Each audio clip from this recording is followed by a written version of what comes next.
Oh, good evening, everybody, and welcome to Pop Go the Writers. This is our 18th episode, and we are about to kick off our discussions about. Oh, look at that! Paul was in mid pop. So let me do that for him, since that's what he normally does during the show. Oh, okay. Yeah, you'll notice that Eisner nominated Paul Storrie over there is having some lag issues. We're hoping that's going to straighten itself out as the episode goes along. But we are going to start our discussion about the new Disney Plus series, Marvel's Loki.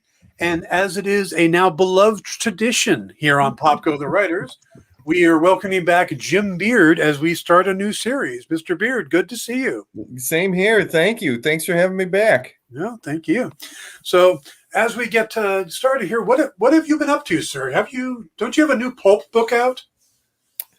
Yeah. Oh, yeah. I was going to say, actually, we should tonight. We should call this "Pulp Goes the Writers." Yeah. In fact, I debuted the new pulp book at a show earlier today in Westlake, Ohio, which is basically Cleveland, at the Pulp Fiction Convention. My book is called Occupied Pulp, and it is 6 stories of action, adventure, and intrigue set during the Allied occupation after World War II. Stories that take place in Europe and in Japan.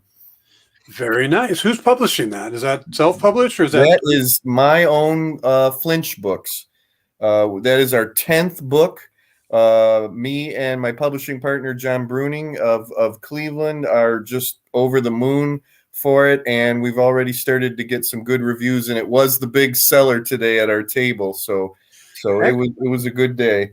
Excellent. I don't know what your schedule is, and I probably should have asked you this off the air, but I don't know if you know I do the Dan Wickline show now during the week on the Comic Shopping Experience. Okay. I do it Tuesdays and Wednesdays at 2 p.m. Pacific, which is 5 p.m. Eastern, and then Thursday is at 6. Would like to invite you on the show to talk about the books, and we can hype it to the audience there. I would love to do that. Okay. That would be fantastic. I have a brand new Green Hornet, an official Green Hornet novella coming out in August. Is that through Moonstone? Yes, and right now it can be ordered through Diamond or through your comic shops. And I urge everybody, if you're interested, put an order in now with your comic shop so they can get their orders in on that, and that's very helpful. It will go up at some point for pre-order on the Moonstone site, but as of right now, you can order it through your local comic shop, and honestly, it helps support your local comic shop by doing it that way also. It was just in this latest previews, and it's called Green Hornet, How Sweet the Sting. Nice. By me. Now, are Joe Gentile and was it William Scott Everett? Is it William Scott? Are they still the editors on those? Yes. Yeah. From what I understand, Wynn actually helped write the Bible that we writers are using, and help put together the timeline. This is based on the 60s TV series, the Van Johnson Bruce Lee TV series, and Moonstone has put together just a really incredible timeline that fits together all of the episodes of the TV show plus the fiction, all the short stories that they've put out over the years too, and fits it into a nice timeline throughout the 1960s. And my story is actually set right at the same time as one of the TV episodes. In fact, it actually kind of crosses over with one of the TV episodes. Oh, very nice. Yeah, it was a lot of fun. Yeah, I've got to do some work in the past with Moonstone, including a couple Green Hornet stories, and I love their professionalism and just their dedication to the characters, whether it's Green Hornet or the original, The Avenger, or the Phantom was another one I got to write for them. They do such a really good job over at Moonstone. And Kolchak. Kolchak, yeah. Joe is very adamant about the characters and that they are as true as possible, especially Kolchak and the Green Hornet, to their TV incarnations. And we've had some fantastic discussions about that, and he got me just this gorgeous cover. I urge everybody, just look online for the cover alone, and hopefully that will sell the book. Very nice, very nice. Mr. Storrie seems to be back.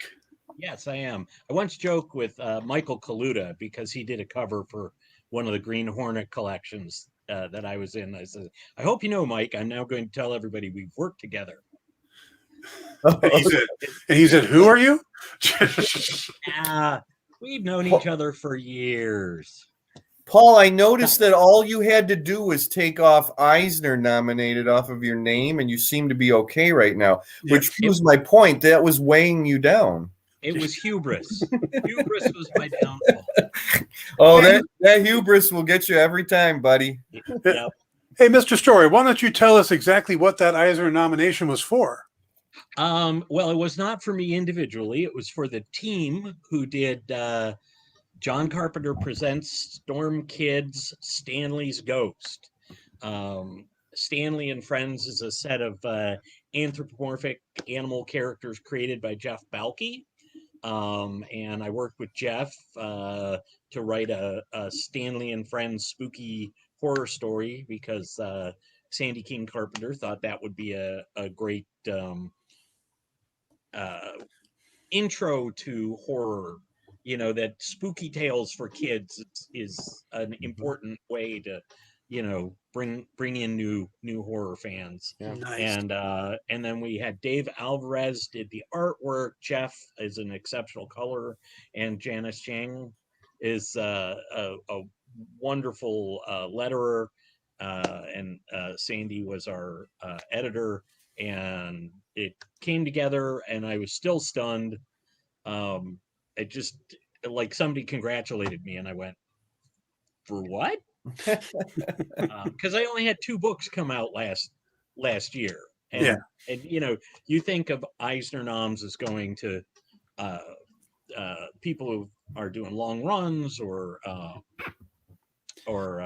you know, did a graphic novel or something. Mm-hmm. This is just a 32-page story. So yeah, we're I love it. We're all very. But is it possible to be proud and humbled? Because I think we're all, like, pretty much along that way. Well, sure. Yeah. Plus, I think this would be neat to get, in a way, get John Carpenter a Eisner Award. So I think everybody should vote for this book. Yeah, I love the idea, because Casper the Friendly Ghost was my gateway drug to horror. Yeah. Sabrina and the Groovy Ghoulies on the the Groovy Ghoulies, show. Love it. And this is one that everybody's going to go like, no, that's not right. The Monster Squad, starring Fred Grandy. Yes. Which was very different from the Monster Squad written by Fred Decker and Shane Black. But, okay, before we get into Loki, which will be our main topic for tonight, I just wanted to correct something that Paul said on my Facebook page. I am not unhappy about the Bad Batch. Okay. I think that I didn't say you were unhappy. You said I would be happier. Yes. And am I wrong? No, you're not wrong. I'll give you that. Okay. But I have to say that the last few episodes of the Bad Batch have gotten really good. I just watched the most recent one. I've had the last 2 weeks have been insane, with nothing to do with writing in comics. Between coming down with pneumonia myself, and then my best friend being in a head-on car accident. So I spent this weekend up in Victorville helping her get around and getting to her daughter's graduation, and then so it's been. So I got to sit down this afternoon and watch the newest Bad Batch. And while it's the 7th episode, I think they've done 4 really good episodes worth of the Bad Batch. I think there's just a lot of superfluous stuff that could be trimmed out and made it a tighter, more of an event series. But I was so pleased that they actually, like, they pushed the Wrecker subplot as far as they could. I felt like hang on. Okay, good.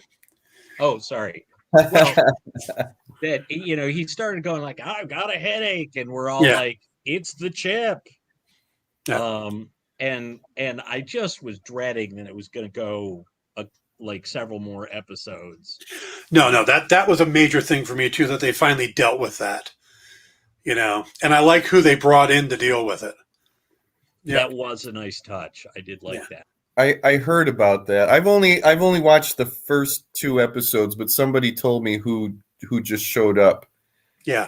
And all I could say was, wow, I bet you there's a lot of fans happy about that. Yep. I'm not a Clone Wars guy. I've seen some of them, but I maybe have watched the first season, and just it's kind of heavy. There's a lot to go through on the Clone Wars, and a lot of it's like, I realized that a lot of the Clone Wars was kind of fixing the prequels in the same way that a lot of what Marvel's doing now is fixing Thor: The Dark World. That's terrible. But not wrong. No, I guess. Okay. Or at least they're making Thor: The Dark World seem much more important than it did. Okay, that's a good way to put it. I like that. Yeah. But yeah, so there's a lot to it. I'm not a big fan of Ahsoka Tano in the Clone Wars. I loved her in Mandalorian, and I know that that's the path to get her there. But I think I'm just going to hang out on this side where she's already there and not deal with that part. I actually wondered if she was going to show up, because in the final season of Clone Wars, the 2 characters they interacted with last episode were with her. So that's who I thought it was going to be too. And then when Rex showed up, it's like, all right, I'm good with that. If they want another, several tens of thousands more viewers, I suppose she'll probably eventually show up in it. Yeah. But the nice thing is that you bring in Rex, you don't have to cast anybody else. It's still D. Bradley Baker. That's true. It's like, you can bring as many clones as you want, and you don't have to hire anybody new. And and if they really want a shock ending or something, they'll bring in more Omega clones, so they can still just use. Oh, Omega, Jesus. Okay, I think that's enough of a. Oh, go ahead. I think one more thing though that we should mention before we head into talking about Loki is the sad passing of Sam Collowitz from Captain America 1990, Ned Beatty.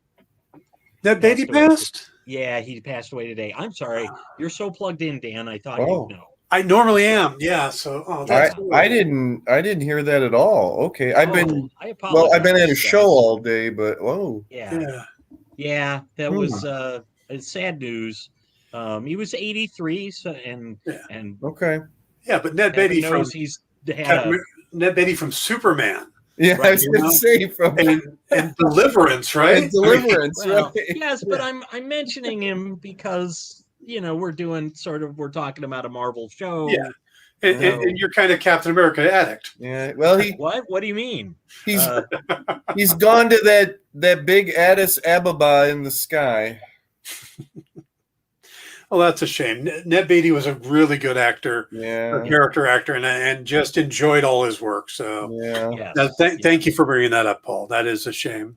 But okay, I can't think of her name. I was just going to announce the one other Marvel news was the reported casting of Titania in the She-Hulk series coming up. Is Jamal? She's from The Good Place. Is that correct? Yeah, something like that. She's from The Good Place. Yeah. Is that actually confirmed? I'm getting her name wrong. So it's hitting enough for the big sources that it seems like it's confirmed. Okay.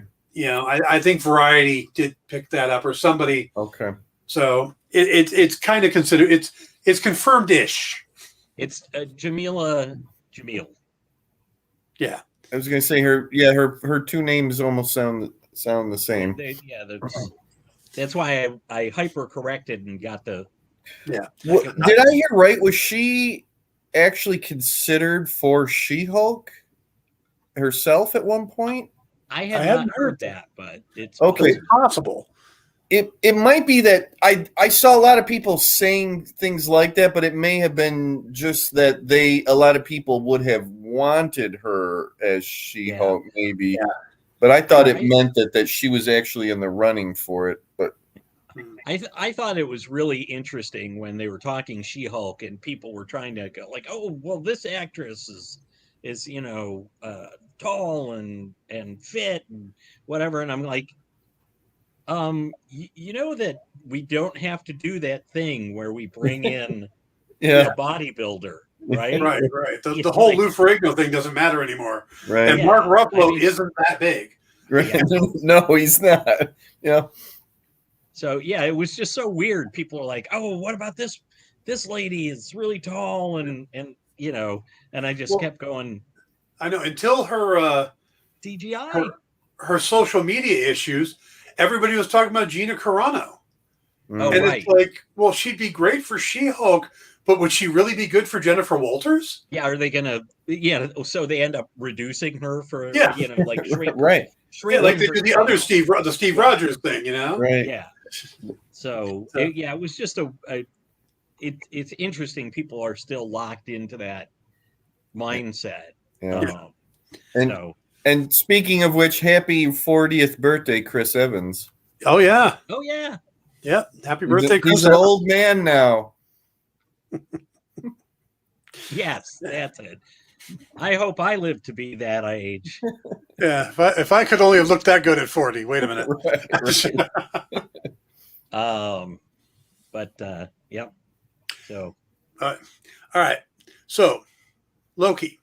Going into the Loki series, I kind of felt they had three things they needed to deal with or to do in the pilot episode. One, they needed to establish this new corner of the MCU with the TVA and just how time travel really works, not just the quick little explanation that the Ancient One did to the Hulk, but and the weird way they did it in Endgame. Two, I thought they needed to establish enough of whatever the mystery is to make sense why they would need Loki in the first place. Mhm. They didn't have to get too deep into it, but they needed to give us enough hooks that we believe, okay, it makes sense that they're actually needing to go 48 hours on this guy. And then the third thing think they needed to do is we had seen such character growth in Loki over Dark World, Ragnarok, and then Avengers Infinity War, that the Loki we had now wasn't the Loki we ended with in Infinity War. Yeah. So the one we have, which was the end of Avengers, was not the selfless type of person who would do anything to help anybody other than himself. So they needed to at least make him a little more malleable to actually helping people, which I thought those three things are a huge task to try to pull off in 45 minutes, because that's what, it was a 51-minute episode with 6 minutes of credits. So 45 minutes to do that. Oh, and also give us a little bit of a recap so the people who haven't watched everything know what's going on. Right. And I'll be damned if I don't think they did a remarkable job connecting all those dots. Yeah. yeah, well, it's like they put him through a pasta maker, basically. Just or just crank him through a few times. Excellent use of old footage, and new information, or just like Mobius, the Owen Wilson's character, hit him. It was like, yeah, we'll do the high points, and it was like, and the ones that he chose, and then the stuff that Loki ended up seeing for himself were just like emotional body blows all the way through. I was very impressed. Although I'm not big on redemption for the people. I don't think they needed to redeem him. I think they just needed to make him, like I said, malleable. Make him. Well, yes, people were treating the movie progression as a redemption arc, and I'm always, it's sort of the Darth Vader problem to me. Once you've gleefully participated in blowing up an entire planet, is it really redemption, or is it just like an attempt to make some amends? Yeah. So, but they specifically deal with that where Mobius kept asking him, do you enjoy this? Like, look at the glee on your face when you're taking this guy's eye out. Are you enjoying it? And that was what he was looking for, was the, no, I don't. I needed to do this to keep the illusion going. So what about you, Jim? What did you think? In some ways, they had to take all those years of Loki in the movies and compress it into this 45 minutes. We had to get into what we know. We, the audience, knows that is in Loki, but we had to get it quicker, and the easiest way to get there was the thing about I almost said his mother, his stepmother, really. And then kind of compress that, so that we do get that Loki.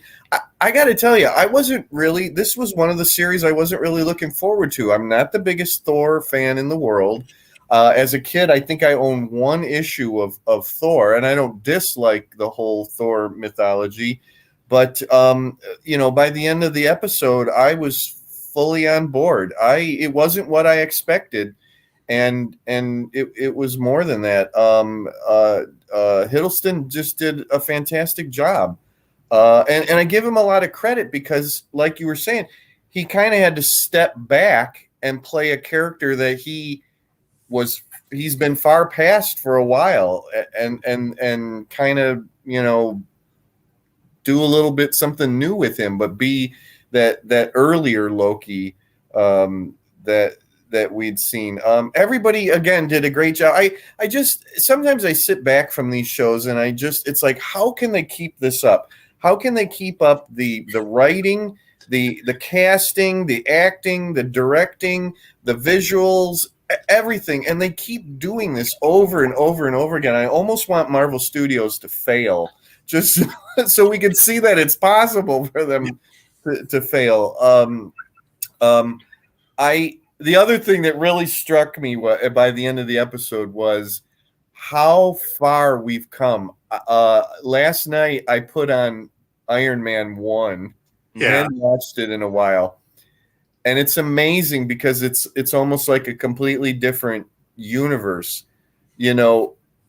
Aliens and time travel and all this other stuff is so commonplace now. But you go way back, and there was none of that. Remember when Tony had PTSD because he saw an opening into another far other space or another dimension, and then a couple movies later, and he's interacting with aliens with no problems. And it's not a criticism; it's just how much that universe has grown. Now.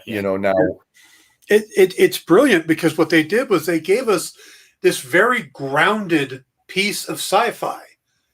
I mean, it was just a hint of sci-fi with the tech, but everything else was very grounded.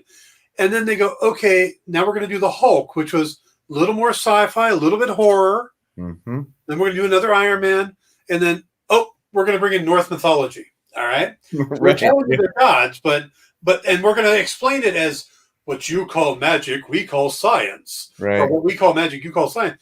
And then they kept it very grounded. And Avengers, again, the Avengers with the aliens was when they really started opening it up. But they started with that real grounded feel. And I think they kind of did that here too, by grounding it in such a bureaucracy, and just how it was very normal. Like, yeah, we're doing this. This is our job. We're the police. We're just time police, and we're taking you in, and you got to go to this robot, and then you got to go through this scanner. And they just grounded it in such mundane, everyday-looking cube form BS that it's like, okay, no, we can buy that. Well, and and they made Loki. Loki wants to be grandiose. And no matter what the setting, and they knocked him down several pegs. They're like, Yeah. oh no, your it's like your magic doesn't work here. The Yeah. Tesseract doesn't work here. Yeah, they knocked down the big bad MacGuffins for the last 23 movies into paperweights. In one scene. In one scene.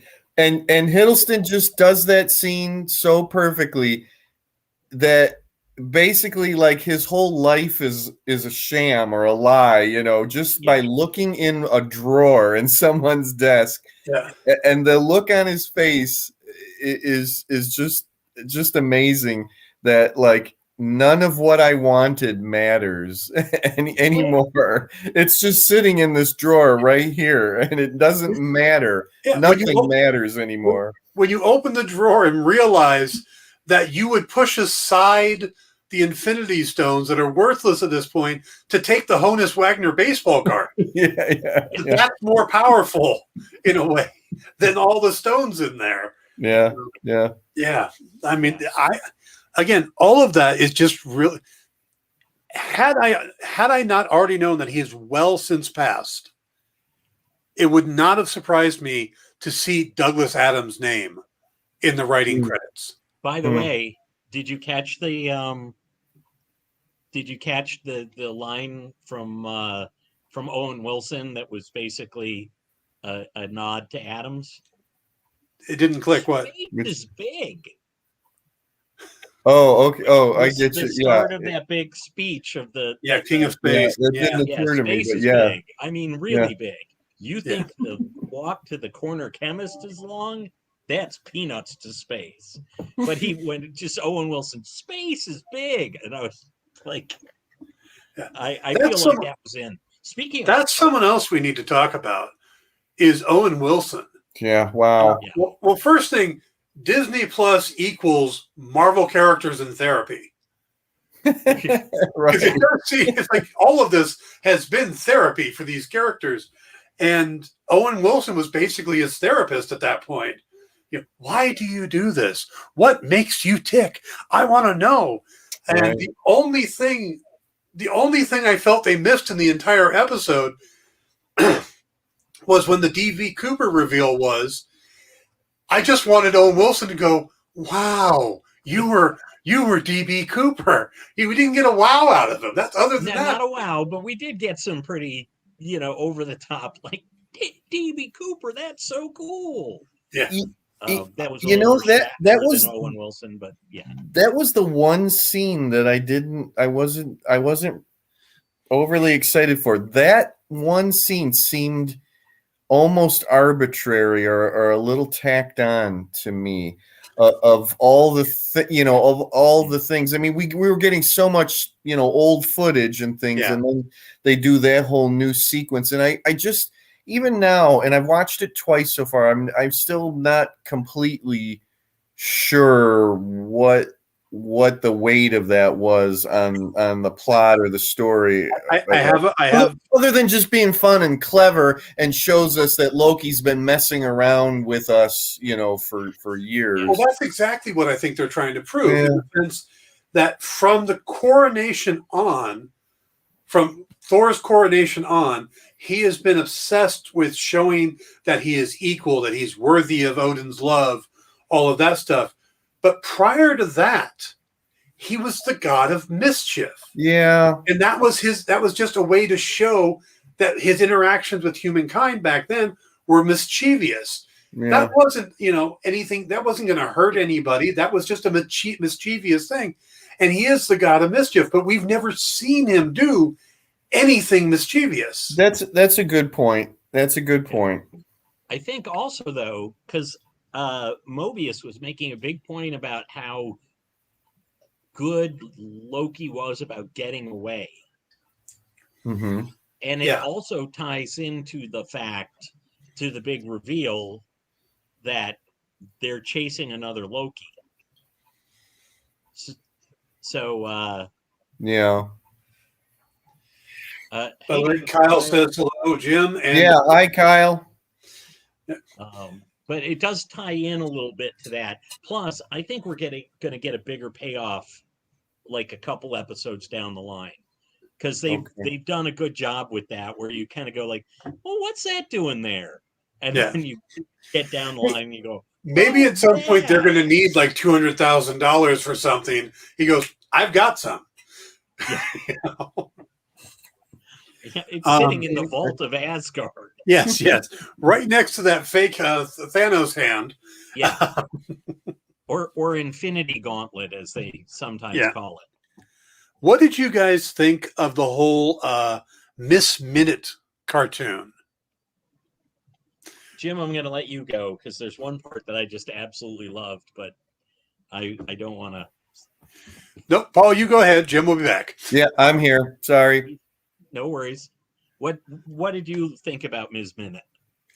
I thought it was brilliant. I thought it was a great way to quickly introduce a lot of concepts in kind of a light, fun way without kind of bogging down the story with exposition. Yeah. You know, we were going to get enough of Mobius and Loki sitting there talking. This was a little Jurassic Park, but otherwise just fun, you know? Yeah. And you got Tara Strong doing the voice, so how could you miss? So I was blown away by who the judge turned out to be, the character. Yeah, Ravonna? Yeah, because that's Ravonna Renslayer. Yeah, that's Kang's lover from the far future. Yeah. So how that all ties in is going to be really interesting. Yeah, especially since Kang is supposed to show up in Quantum Mania. Quantum Mania, right? Yeah. So, but I get to roll this out because you guys haven't mentioned it. When they're like the beginning of time, the lightning bolt effects were the lightning bolts from the intro of the Thor cartoon from the 60s. Oh. I'm almost positive that those are the exact, because they used to do the they do the lightning bolts coming down. Right.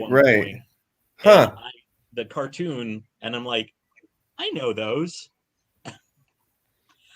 Which also tells you a lot about my misspent youth. that I'm recognizing the shape of lightning bolts in a cartoon. That's a deep, I had not noticed that. Deep Good nerve catch. dive. Sorry? What, Dan? I said I had not noticed that. Good catch. Yeah. That's a deep nerve dive. Dive. One thing I noticed in it. Can I borrow your glasses, guys? One of you, so I can push mine up. I'll do it for you. You seem kind of laggy, Paul, because Jim's not here at the moment, or am I missing him? Oh, you're missing him. I've got Jim. Okay, I'm going to see if... Okay. Jim and I are having conversations. Yeah. Oh, I didn't realize that Dan wasn't seeing me. Yeah. Well, that was the... So welcome to the Paul Show with Jim Beard. Okay, I got Jim back. Okay. Are we all here? I think Loki is messing with us. Yeah, Jim went to black on my screen for a while, and I was like, Paul, who are you talking to? Why are you... Okay, that's kind of weird. Well, it was funny because I was like, oh, I'll let Jim go. And I thought I was throwing to Jim. And then you were like, well, what I thought. And I'm like, yeah, Jim was black to me, though. Okay. Yeah, sorry about that. Oh, I'm sorry. See, I told you it's Dan's fault. It's not my fault or your fault. It's Dan's fault. Okay, I like that. That works for me. One of the weird things I noticed, and this may come up in it later on, is she describes it as a long time ago there was the multiverse war. And as she's talking about it, I'm like, okay, but these people are outside of time. So what they consider a long time ago may not have happened for Loki yet. So the multiversal war that led the timekeepers to create the TVA may not have happened in the timeline yet, where Loki is or where we are.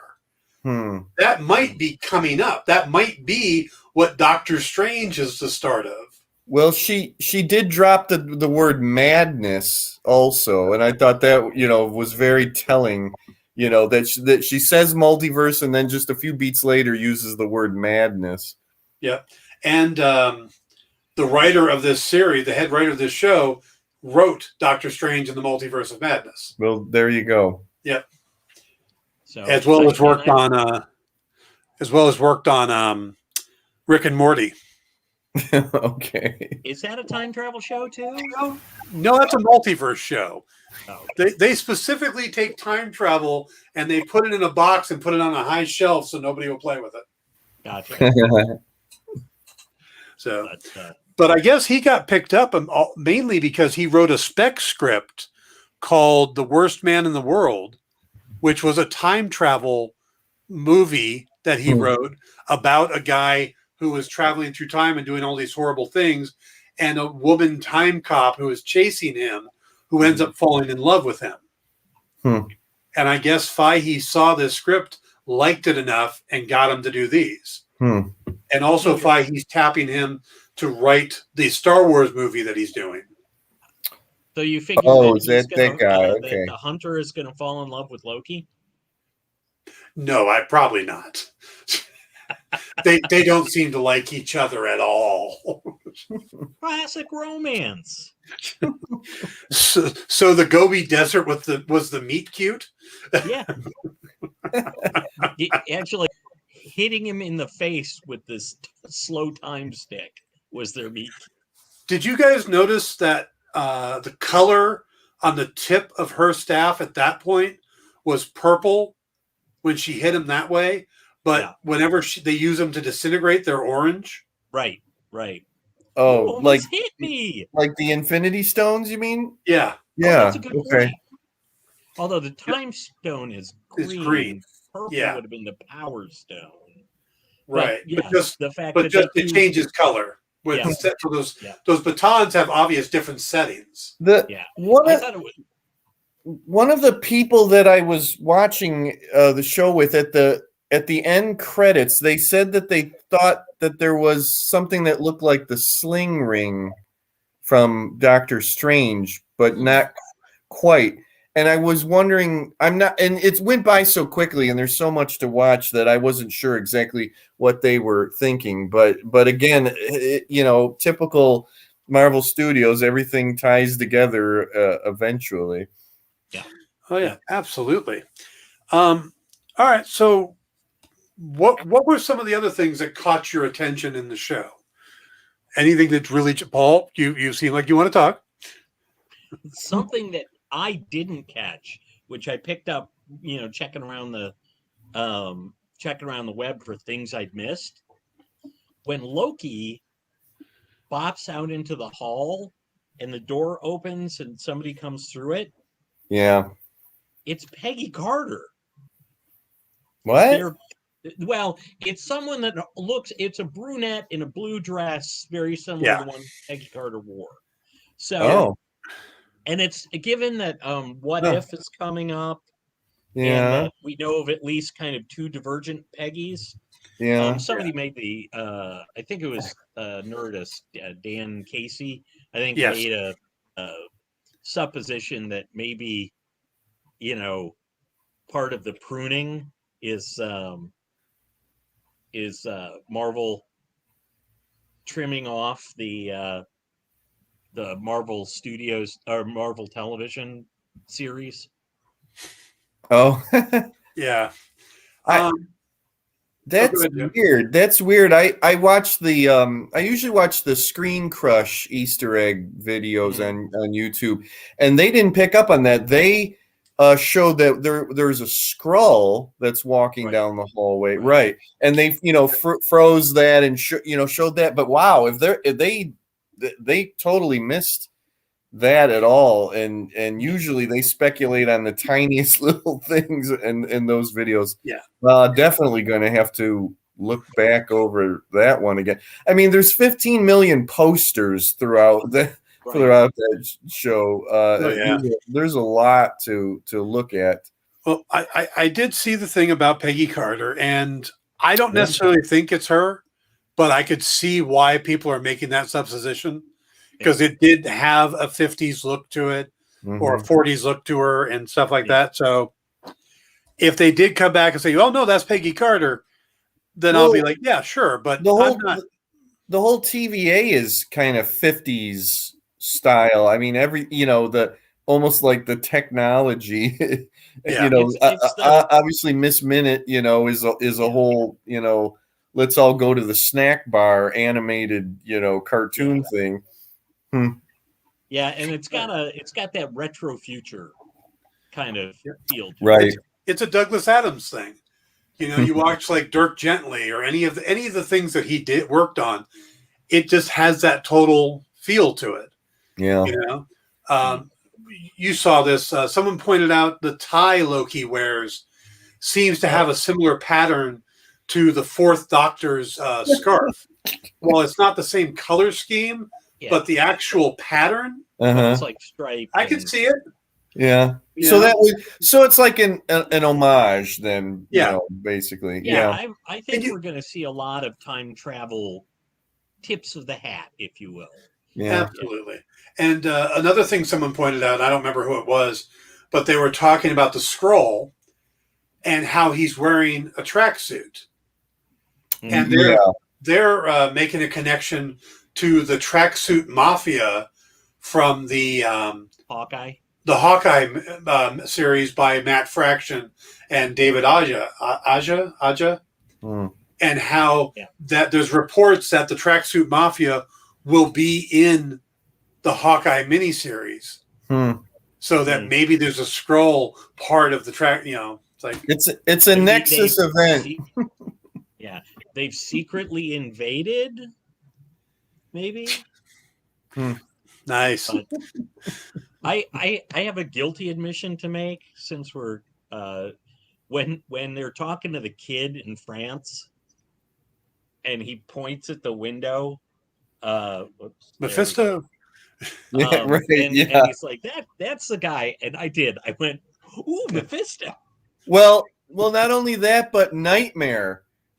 They bring up Nightmare, and I went, oh, well, there's Nightmare. Yeah, we're finally getting both Mephisto and Nightmare in there. Yeah, I think they're trolling us. Yeah, it's totally on with the trolling, definitely.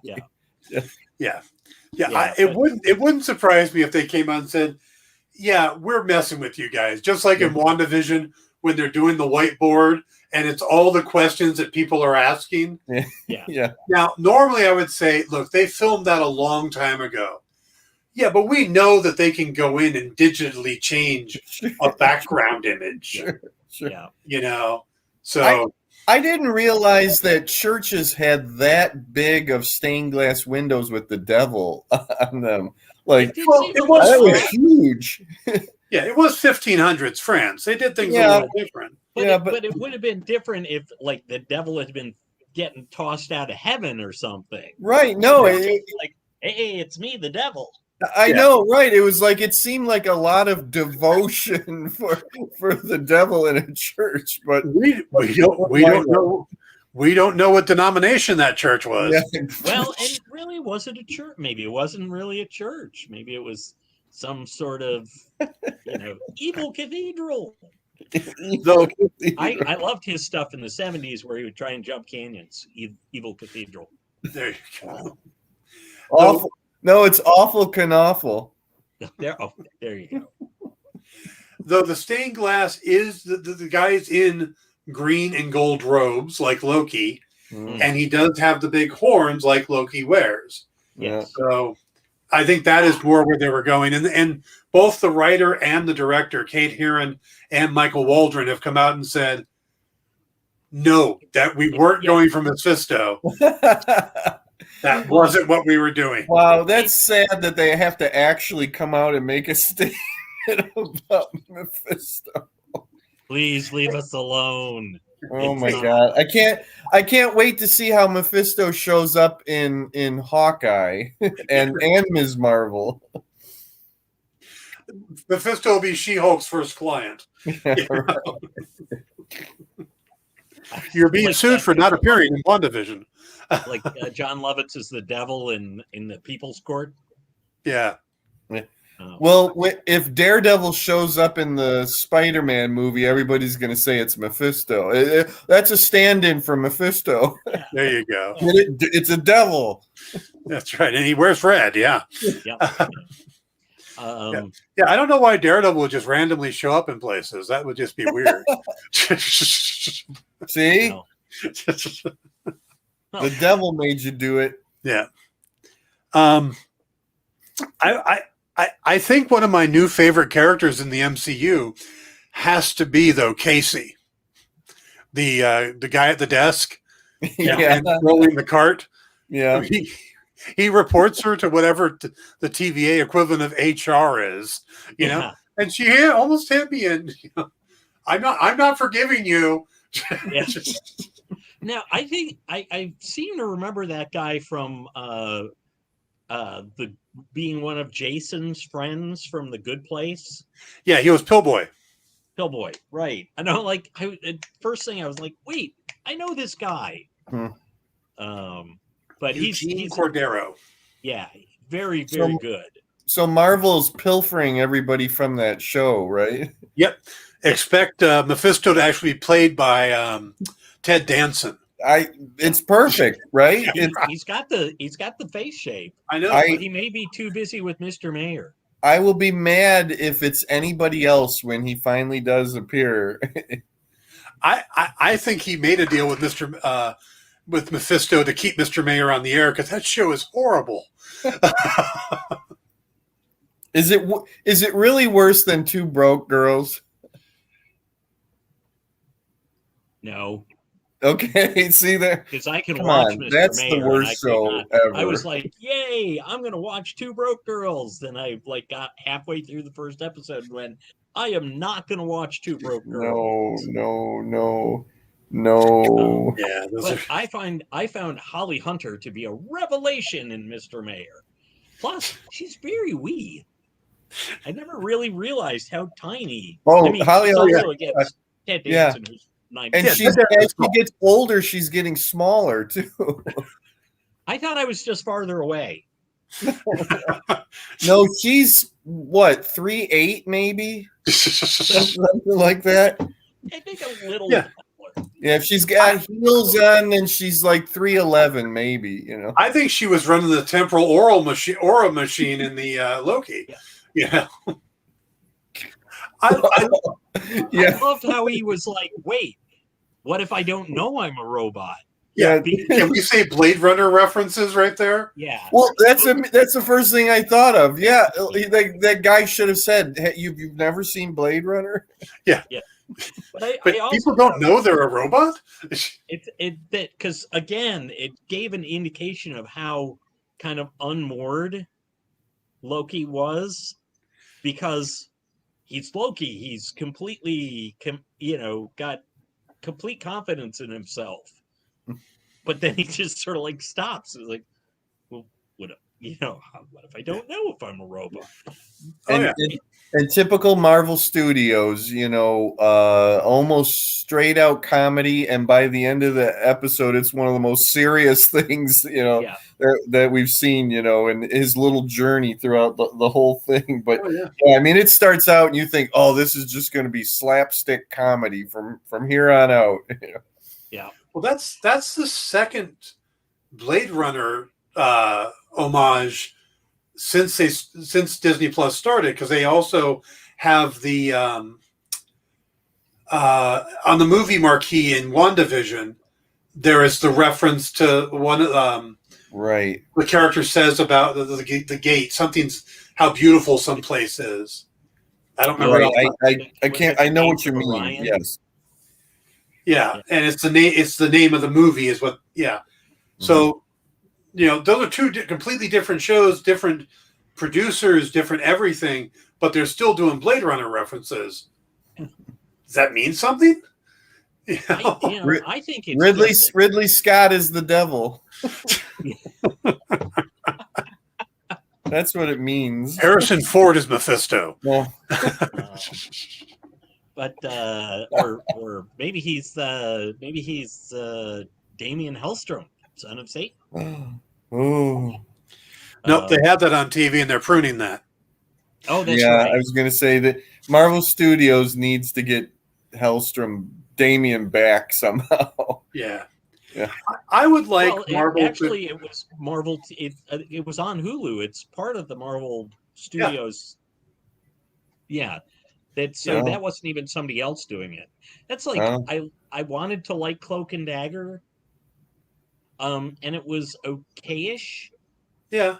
You know, I thought that the actors were fantastic, but it just felt like weird to me.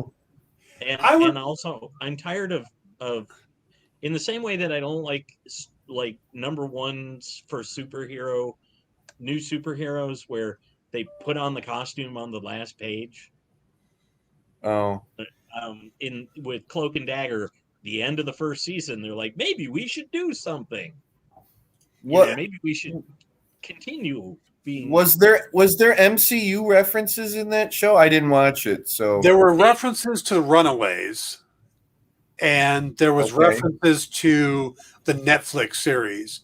One of the female cop in Cloak and Dagger references Misty Knight from the Luke Cage series. And I think they also mentioned I forget what they called the New York invasion, but I think the incident, yeah.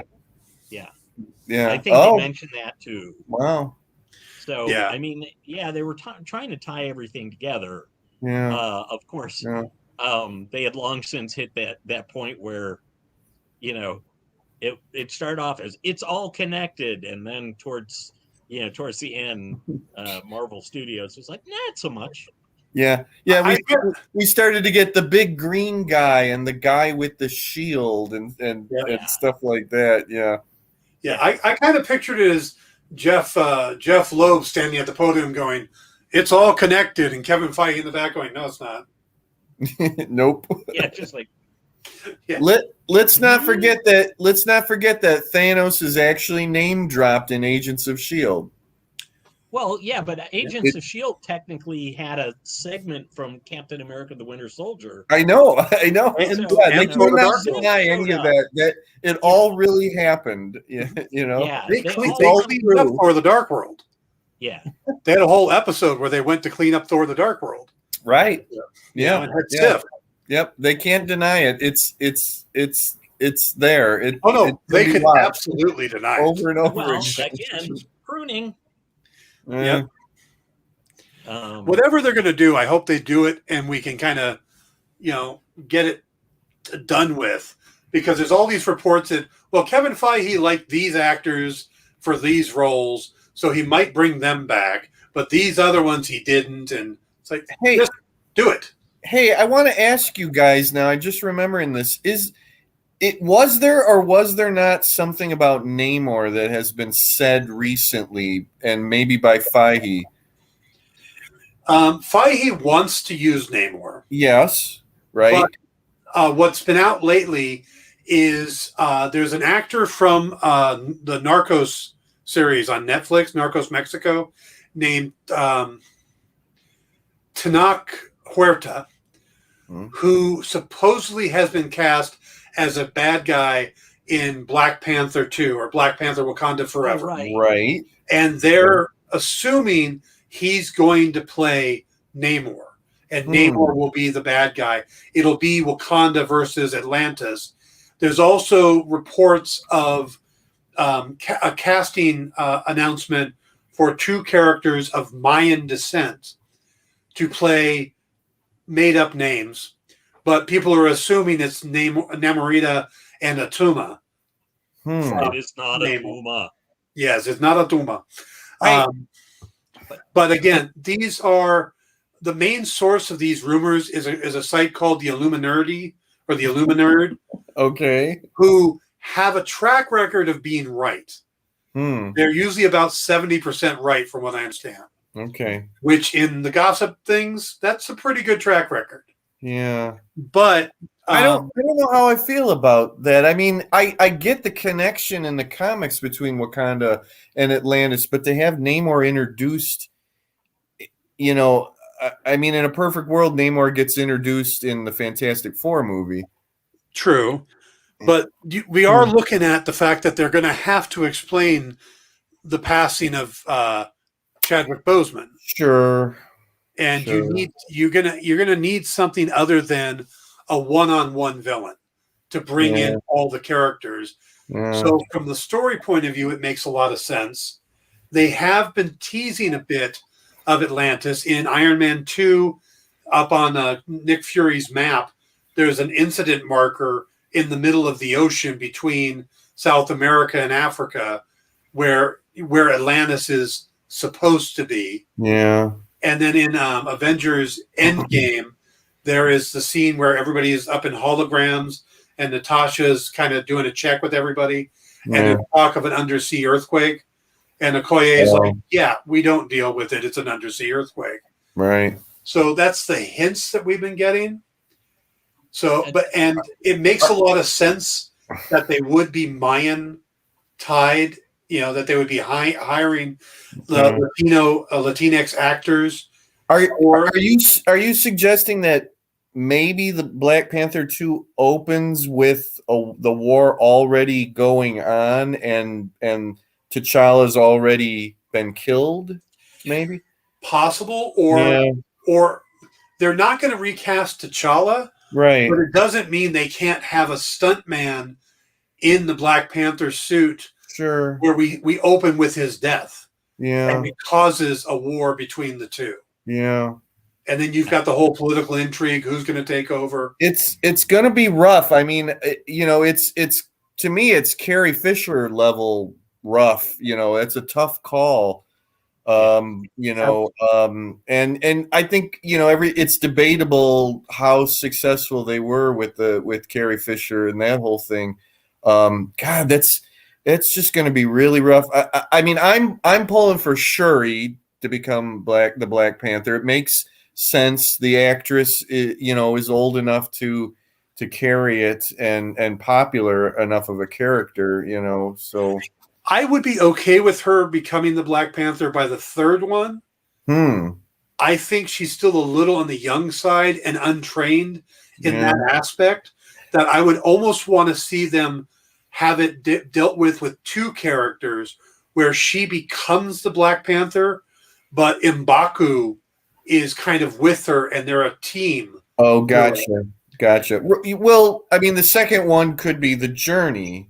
Yes. Yeah, I get you. I mean, Marvel's films happen in real time. So by the time it comes around, I'm not sure how old Shuri was supposed to be in, let's say, Endgame. She was only like 18, 19, I believe, or maybe even younger. The actress is, Letitia is a lot older than I thought. She's in her almost later 20s now. She's not a teenager. She's like mid-20s or something like. By the time, it rolls around, Shuri's going to be in her mid-20s, basically. But it should be interesting. I mean, if anybody can pull it off, it's them. I have full faith in them. Yeah. Well, you were talking about Marvel progressing in real time, except that they did do a jump forward. That's true. That's true. We're now in the last one was set in 2023. Right. Yeah. And I think we're not going to jump until we catch up. Yeah. Right. Was Shuri blipped? Or don't we know? I don't know. Yeah. Because the only representative we get in Endgame is Okoye. Right. And again, if she had been trained by the Dora Milaje, then I'd be like, absolutely, Shuri's the new Black Panther. Yeah.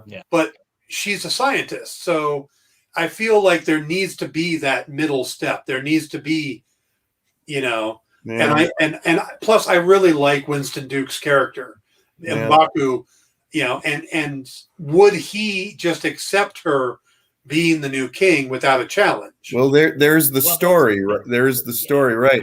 But if it's in the family, I mean, she's a princess, you know. But it's not in the family. That's what they established in Black Panther. Yeah, any The of the family tribes is- can put someone up. Oh, Yeah, well, you're right. You're right. Yeah, You're right. yeah. So anybody can take over. right. Well, again, that could be the story that she wants it, she gets it, you know, whatever. And then M'Baku challenges her. You know, Okoye could be easily the new Black Panther. Yeah. Yeah. You know? Although I don't know if it's like I haven't figured out if it's the royal families of each tribe that are the only ones allowed to challenge. Right. Or the leader of each tribe, at least. Yeah. Yeah. Yeah. It's but, possible. And I could see it where M'Baku doesn't challenge her because of that bond that he ended up with T'Challa. Yeah. You know, after they fought and he spared M'Baku, you know, and they kind of got this mutual respect. I could see him doing something to help her. Yeah. But I don't think he could just accept her, you know, or go, "Yep, you're the queen. I got to go," you know. Sure, no problem. Yeah. Yeah. Sure. But Loki. I'm sorry. It's No, just that's fine. these pathways and these, you know, cul-de-sacs and everything in the Marvel universe is just utterly fascinating to me. See, and that is why the TVA is trying to prune it all. Yeah. down. Damn There's- TVA, they need to mind their own business. Yep. So what did you guys think of Owen Wilson now as part of the MCU? You know, I mean, because I'm not necessarily a big Owen Wilson fan. I liked him in Shanghai Noon, and I don't really know if I've watched him in many things else. I thought he was wonderful in this, and that anybody can hold their own with Hiddleston. I mean, literally, you know, right there. Yeah. You know, is okay with me. That's amazing to have two really great, you know, people right at the top of this show. That's amazing. Yeah, definitely. And I was really impressed because we know how good Hiddleston is. Yeah. We know what a good actor he is. Besides Loki, the Night Manager or whatever the series is he did. Yeah, I mean, he's done so many good shows, all the way back to Wallander with Kenneth Branagh. Mm-hmm. You know, I've been watching this guy, and he's fantastic. What about the War Horse? What? The War Horse. Yes. Wasn't he in War Horse? Yeah. Yes, with Benedict Cumberbatch. But to see, I never really thought of Owen Wilson on that level. And I know they had done a movie together, too, in the past. I didn't know that. Is that right? But you tend to think of Owen Wilson as as purely a comedic actor. Mm-hmm. You know, you think of him as the guy from Zoolander, Hansel. Yeah, or Wedding Crashers. Okay. I pray he doesn't watch the show. But Dan, did Hansel remind you of Josh Dysart at all? No, definitely not. Listen to your friend Billy Zane. Look at these comedic actors who are stepping up now and wowing us. And I'm going to go right to, and I hate it. His name flew out of my head in Mandalorian.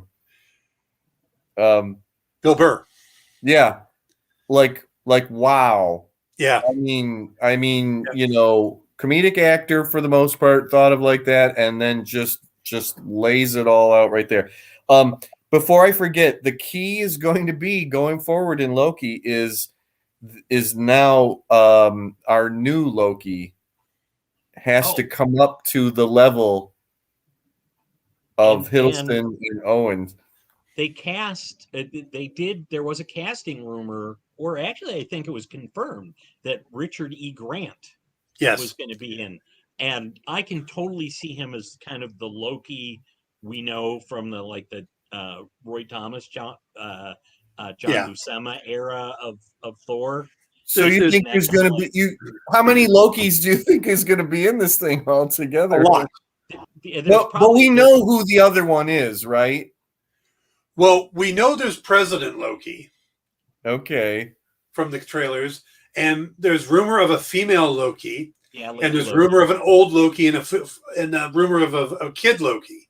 Okay. I think that the old Loki will be Richard E. Grant. Yeah, that makes a lot of sense. But there was a what was it? A press event of some sort with and I can't think of her name, the actress standing right there with Sophia DiMartino. Yeah. So, and I saw her. I mean, obviously it's the internet, but I saw her literally, said this is Loki. She's Loki. Yeah. There's reports that she's Lady Loki, and there's reports that Richard E. Grant will play older Loki, but the castings haven't been confirmed. Yeah. It's confirmed that they are in the show. Yeah, but my thought is, why put her right up there in the photo op with Tom? I mean, literally, like right there, and she certainly got the look for it. So, I mean, anything can happen. I hope it is. I hope it is. And like I said, she's got a lot of weight to carry now because she's got to come up to everybody else's level in this. And if Richard E. Grant is also Loki, this may become my new favorite, MCU show, which will be incredible if that happens. Yeah, I don't know that many people that were super excited for Loki. I was one of those people. I was like, yeah, I'll watch it. Of course. I mean, I'm going to watch Ms. Marvel, but I don't really care about the character at all. Yeah. It'll probably wow me just like everything else has. Oh, yeah. Yeah. I mean, if I had to pick the one I'm most looking forward to, it's freaking Moon Knight. And we're not even close to that yet. Yeah. I already had mine. Mine was Falcon and the Winter Soldier. That was, and WandaVision was like, yeah, okay, whatever. I'm going to watch it. And then, and I think I probably like WandaVision still a little bit better than Falcon and the Winter Soldier, which is saying a lot. Yeah. I think it comes down to what your thing for the MCU is. Yeah. If you're the big action adventure kind of guy, then Falcon and Winter Soldier is your cup of tea. I mean, their pilot, that opening scene was amazing. Yeah. The whole flying through the helicopters and really was fighting Batroc. That was great. But if you want a little more weirder stuff, then you go with WandaVision. But what Loki's doing, it's like there was next to no action. I mean, he got hit in the face once. No, it was talky talk.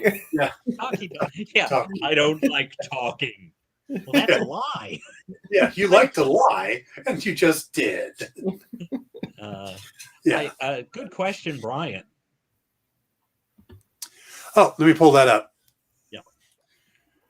Do you think we'll get to see the Nightmare Department? I hope so. Yeah, they can't tease us. They can't just tease us about that. Even if it's only a glimpse, a precursor to something we'll see in. Yeah. I keep trying to say Mountains of Madness. Multiverse. Careful. Well, I want giant space penguins living. Well, if they go with the villain they're talking about, it's kind of Lovecraftian. Yeah.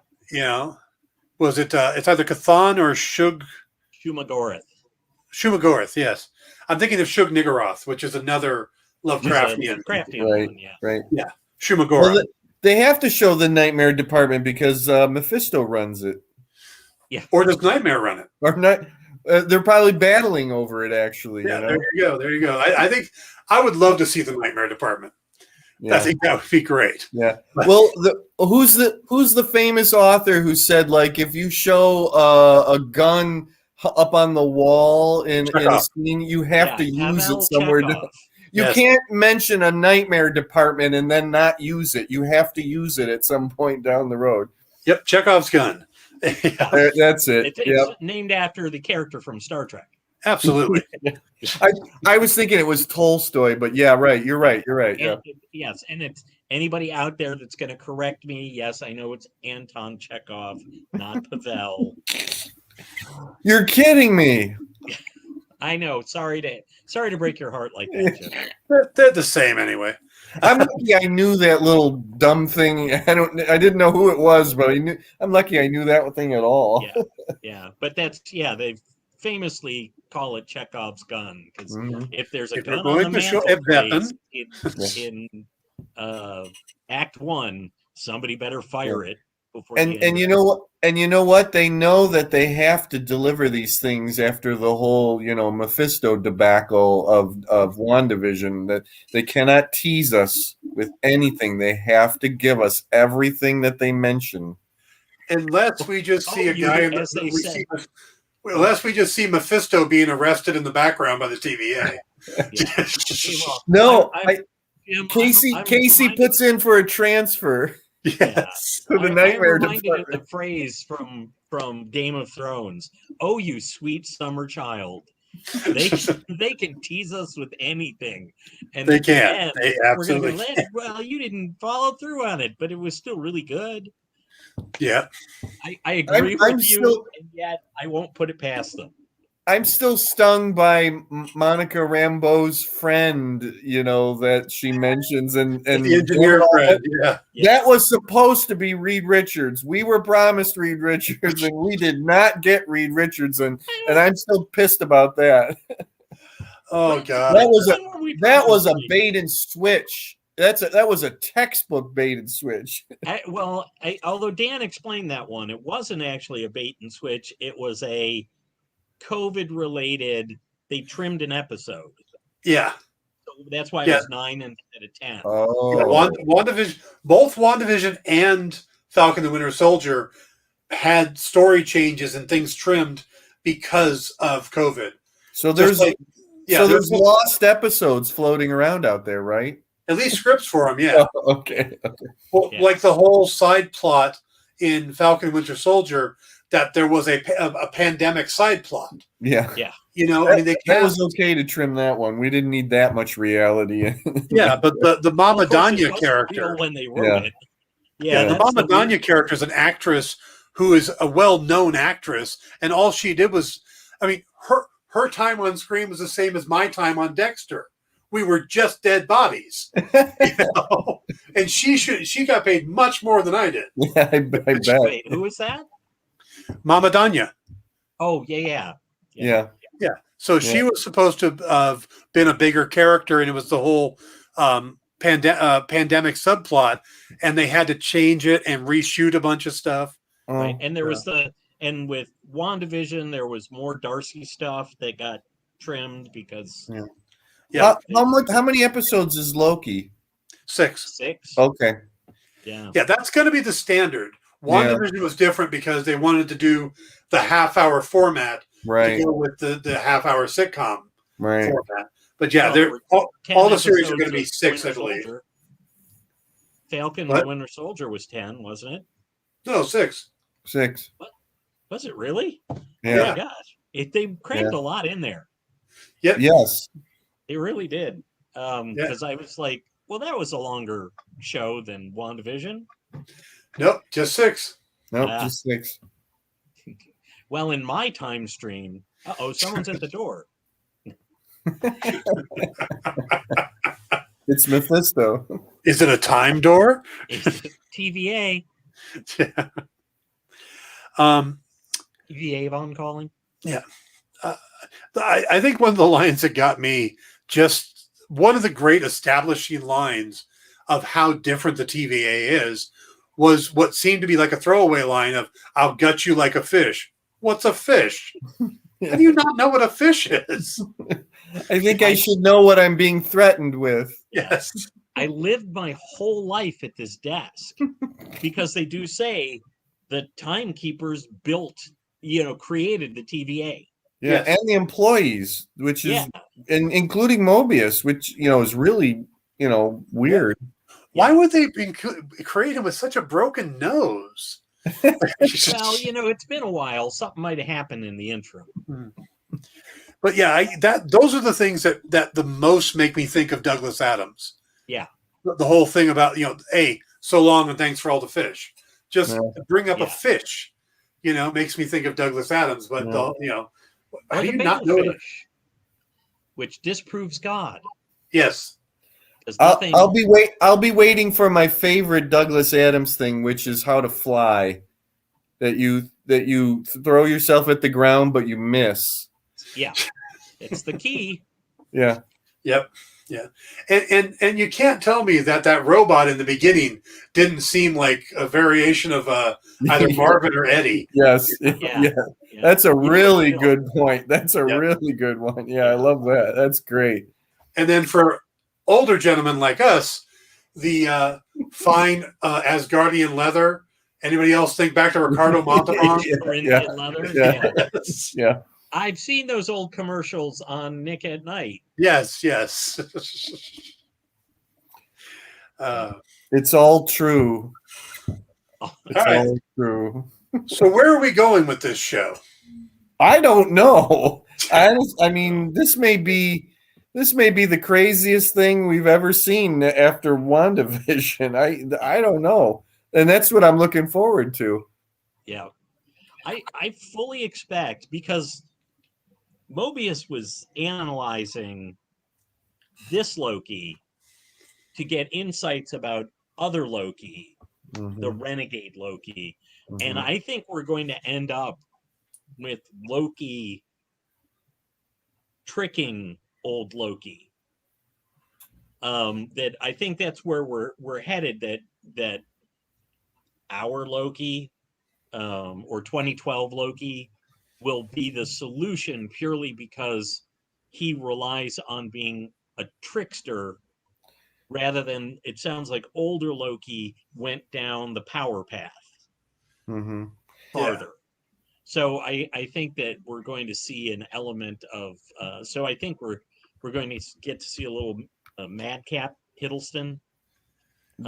Something just occurred to me, that there's a Marvel comic book precedent for having a group of people that are all alternate versions of the same things. You have the what is it called? The League of Reeds. Yes. And there was and Kang had the same thing. It was like the League of Cross-Time Kangs or whatever the heck it was. So I could see this Loki starting to put together a team of, the League of Lokis, and to do whatever the heck they're going to do. But if he starts, I hope he falls in love with his female self or version or whatever. I mean, I got to have that. Yeah. Well, even coming from Rick and Morty, there's a Council of Ricks. Yeah, Council. That's right. There you go. It's the Council of Reeds. So yeah, we need the Council of Lokis. Or on the Flash TV show, they have the Council of Welleses. Yes. There you go. Okay. CB Richardson says, my favorite part of the show is the retro futurism aesthetic. I felt like it stepped into a classic sci-fi cover watching this episode. I absolutely agree. I love that. Yep. Again, that's another thing to me screams Douglas Adams. But that classic look, or Doctor Who, that felt like something Doctor Who would have done. I was very impressed, by the way, that they managed, for the computers, they managed to get that retro future look and like mash it with the old Apple III or whatever, the one that had the clear plastic of various colors. Yeah, they didn't go purely that route. Power Mac, I think that was. Yes, but they kind of crammed the aesthetic with that element of, oh look, it's colorful as opposed to just a flat. A lot of computers were just gray. Well, the actual device in the Time Theater is an old 8-track player. Yeah, that they just put a reel-to-reel on, but it's an actual 8-track player. Brian asks, who wants the multiverse in chaos and why? Mephisto. I think that's the mystery. Yeah. Mephisto. Yeah, but that's our answer. Mephisto. Yeah. Old Loki or Lady Loki or one of the variant Lokis. Maybe it's all the Lokis want the multiverse in chaos. That's what I said. Yep. Chaos comes opportunity. Yep. I think it would make sense if it was old Loki, because as we watch the history of Loki in the theater of time, a time theater, you see that he loses everything. he loses Frigga, then he loses Odin, and even though he gets that moment with Odin, he still loses his adoptive father. He's already killed his biological father, Laufey. Then maybe he loses Thor because of the God Butcher or whatever. As it goes along, maybe he just gets to the point where he thinks that chaos and insanity is the better solution. Yeah. Mm-hmm. And another interesting. Yeah, CB says, I think it's Kang. He's definitely one of the Time Masters. I know a lot of people are looking at the middle Time Master of the three and saying that looks like Kang. I get that that's a female character when I look at the art, but I could see facially similar. I know a couple artists looked at that and went, yeah, if I was trying to draw Jonathan Majors, who is going to play Kang and Ant-Man, yeah, that's how he would end up looking. So, but would you really see the character being introed here before Quantum Mania? Thanos was introduced in the end credits of Avengers. Yeah, but I don't know. It's fascinating to me that this is, we've got WandaVision leading into Multiverse of Madness, and now this looks like it's leading into it, and this could actually really lead into it. I mean, literally, it could be that whatever they're trying to do in the movie is all because of what happens right here. If Loki throws everything into madness, and then Doctor Strange has to try to take care of it. Well, what if, like I said, when Miss Minutes talks about the multiverse war, if that is where we're going towards, isn't in the past, it's actually our future. Yeah. And that's what we're going to get. So introducing Kang makes sense if he's a major component. And as Brian suggests, that someone has to be helping the rogue variant, maybe that's Kang. Yeah. Maybe he's pulling the strings behind it. And so we've got Wanda now as the Scarlet Witch, and we've got Loki, and as Peter Venkman said in Ghostbusters, we've got to get these two together. Can you imagine those two characters? Oh man, facing off. I mean, that would be Mephisto level. Yeah. Yeah. Oh, see, that's what happened. They get mashed together and they become Mephisto. Yeah. Well, it's all about Mephisto. Yeah. Well, yeah. Maybe variant Loki ends up possessing the White Vision's body. Yeah. Loki's got the horns and she's got the color red. So there you go. Well, and what'll happen when Loki possesses the White Vision body? He'll become Kid Vision. Yeah. Right. Okay. Yeah. Yep. Yeah, and he'll return to green and gold because those are Loki's colors. Yeah. Right. Right. It all's connected. CB says, I mean, if WandaVision sets up Doctor Strange 2 and Falcon and the Winter Soldier sets up Captain America 4, then maybe Loki sets up Ant-Man and the Wasp 2. Yeah. That makes a lot of sense to me. It does. Yeah. Absolutely. And I think that's a lot of what they're using these series for. But I have a feeling that the multiverse stuff is going to be much bigger than just Doctor Strange. I don't necessarily think that it's going to wrap up by the end of Doctor Strange. Mm-hmm. This might be, the multiverse war might be what we're looking at as phase 4, 5, and 6, or whatever they end up doing. And it could be the way they end up bringing in these other variant groups like the X-Men and Fantastic Four. Mm-hmm. Now I'm not saying they're going to bring them in, whole cloth from the Fox movies. They're probably going to be all new actors and stuff, but it could be the way they explain it.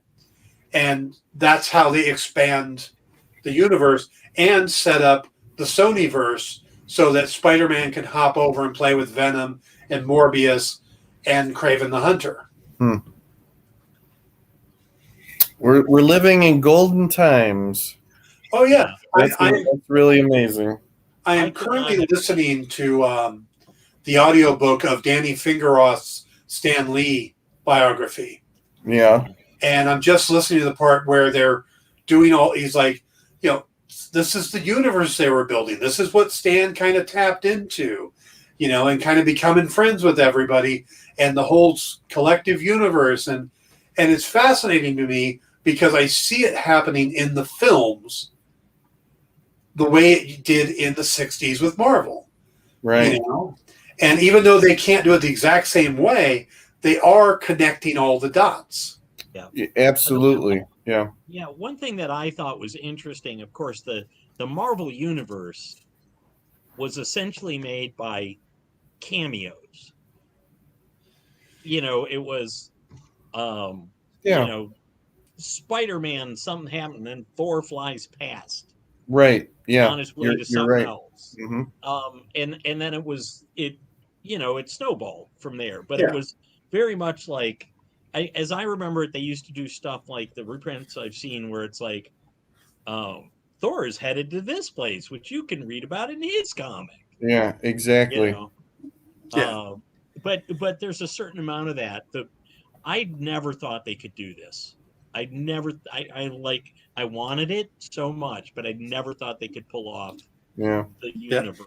And you know what? And I feel bad to have to bring this up, but DC is trying to shorthand all of this. They're trying to skip over, like earning it after 10 years of movies.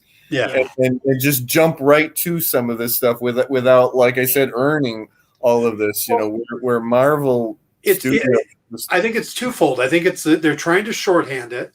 And I also think that they're not allowing, they don't have that singular voice that's driving it. They don't have a Kevin Feige. Yep. And so far, the fact that he did it under Marvel Studios first, before it ever became Disney, gave him enough autonomy to make it happen and start putting the pieces together. And then when Bob Iger got Marvel, he was smart enough to go, it ain't broke, let him go. Yeah, absolutely. And that's and I don't think we give enough credit to Jon Favreau too. I agree with that. Yeah. What he did with Iron Man was brilliant. Yeah, I mean, and to show it's not a fluke, he did it again with Mandalorian. Right. He's he knows what he's doing. It's Gutter has come a long way, which is a PCU reference. Yeah. The Multiverse War sounds like a Redskin Secret War. Reskinned. I know it's not one for one, but it could be a great way to set up Fantastic Four and the X-Men. Yeah, that's what I was mentioning too. I agree that I think a Multiverse War would be perfect for bringing in these variant universes that they finally got back, and to fix some of the things too. I mean, because the Marvel Universe hasn't been perfect. There's been little hiccups here and there, and then the TV universes and stuff like that. And this kind of gives Kevin Feige a chance to do a blank slate, and he can go through and go, okay, from Netflix, we'll keep Charlie Cox, Kristen Ritter, and Vincent D'Onofrio and John Bernthal. Get rid of the rest. Okay, over here with Agents of S.H.I.E.L.D. Mike Coulter was so good. Yeah. He meant to say that. I agree Coulter was good, but the reports are that those are the four actors that Kevin Feige has specifically said he liked. Mm-hmm. Well, and not everybody's going to be available anyway. Right. Coulter's doing well with the Evil series that just moved from CBS to Paramount Plus. Yeah. But it'll be interesting to see how it all unfolds. And the weird part is we're looking at it and it's like, this stuff is way far out from here. I mean, all this stuff's announced and we're speculating, oh, well, this will lead to this and this, but we've got years before we find this stuff out. Yeah. Oh, yeah. I saw something that they have 40 current projects in the works. That's amazing. Working on any of them. Yeah. That's a shame. We all should be doing something in the MCU. Yeah. Okay. Services. What's the next series? Is it Hawkeye? What If is next? Pardon me. Live action. Yeah. It's Hawkeye. They haven't announced it yet. It should be Should be Hawkeye. Yeah, that's it. I'm wondering when we might see like a trailer or something. from Hawkeye and that. Miss Marvel are both supposed to be before the end of this year. Okay, but I'm wondering like will at San Diego maybe they'll drop something Well, San Diego is until Thanksgiving this year. Yeah. Okay, well they So yeah, could do it. I'm curious as to what we'll see in Black Widow. Yeah. Like we'll see something that Oh. connects. Yeah, that's Yeah. a good point. You Like, mean the Marvel movie that everybody is sort of forgets about? Well, I'm not it's been forgetting about so it. many times. Poor I am- Black Widow.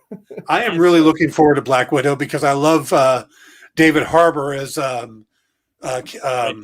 Red Guardian. Red Guardian. I think that's just great casting. So far, that looks like Still it's probably going to be fits. my favorite part too. Yeah. So, well, anything Rachel Weisz is in, she is my favorite part. Ever All right, since guys, The Mummy. Yeah. But- We're going to have to wrap it up here. We are doing our best to keep it at an hour and 30. That's something you haven't seen us do yet, Jim. But Oh, Yeah. good for you! Wow. well, this show gets rebroadcast on the Comic Shopping Experience on Saturdays, Oh, and okay. they asked us to try to stick to 90 minutes. That's Kyle asks that. So we're going to wrap Maybe this they up can here. trim some of the stuff at the beginning where we're like, "Are you there? Are you there?" Possibly, yes. But so I would like to thank you guys. Paul, thank you as always for being with us. Always Jim, my pleasure. thank you for keeping our tradition alive. So, And I just lost him again. I'm back. he's back. He's back. Okay, there you are. Good thing it's the end. Yeah. Yeah. So thank you for keeping the tradition alive. No And problem. we'll Thank see you you- for having me. Yeah, we'll see you at the start of What If. Okay. All right. I love it. Yeah, and let's you and I talk about having you come on the Dan Wickline show during the week. Sounds really good to me. I'll be very happy to. Brian says thank you guys. So thank you, Brian. Thank you, Thanks, everybody CB. that showed up. Thank you, Kyle, for joining us. And everybody, please hit the like and subscribe buttons. We'd appreciate it. And we will see you all next week for more Loki talk on Pop Go the Writers. Or Good night.